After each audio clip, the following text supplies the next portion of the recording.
တရားစုပြီးတော့စာရည်တင်နေရတယ်ပဲမအောင်မင်းနဲ့အောင်ခါခါကြတယ်အဲ့လိုပဲဥပဒေသာဝတ္တပို့လိုက်တယ်ဘာလို့လဲလက်ဆွမ်းနေပြနည်းနည်းထည့်လိုက်ပါโอเคထည့်ပါမယ်စားထည့်ပြီးတော့ဒါလေးကတော့ဘာလို့လဲဆို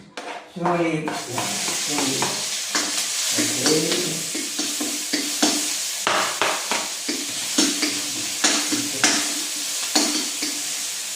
ဒီနေ့နဲ့ဆက်တယ်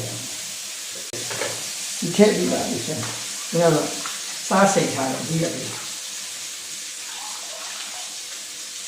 ထည့်လိုက်ပြီ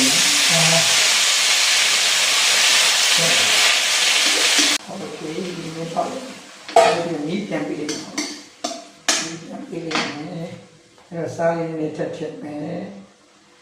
ငံသွားတော့လည်းပဲပေါ့လေဒီမှာဆိုတော့မစားဘူးကိုယ်မှလို့ဆိုတော့နည်းလေးကတ်စားတယ်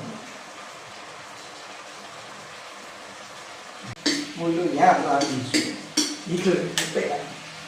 ဒီနေ့လေးgood okay good ဒီမှာဘယ်ဒီထဲလိုက်ပြီအိုးဝီးနာပဲဒီနော်ထဲလိုက်ပြီအဲ့ဒီမင်းလေးကိုဒီထဲကိုထည့်မယ်ချုပ်ခက်ထည့်လိုက်ပြီဘုန်းတော်ကြော်ခဲ့တဲ့အကျော်လေးဒီမှာပါလေဒီမှာထပ်ပြီးတော့ပုံလေးမယ်ဒီမှာထပ်ပြီးတော့ပုံလေးပြီးရသွားပါပြီလို့နော်ပြီးဆိုတော့ဒီခွဲ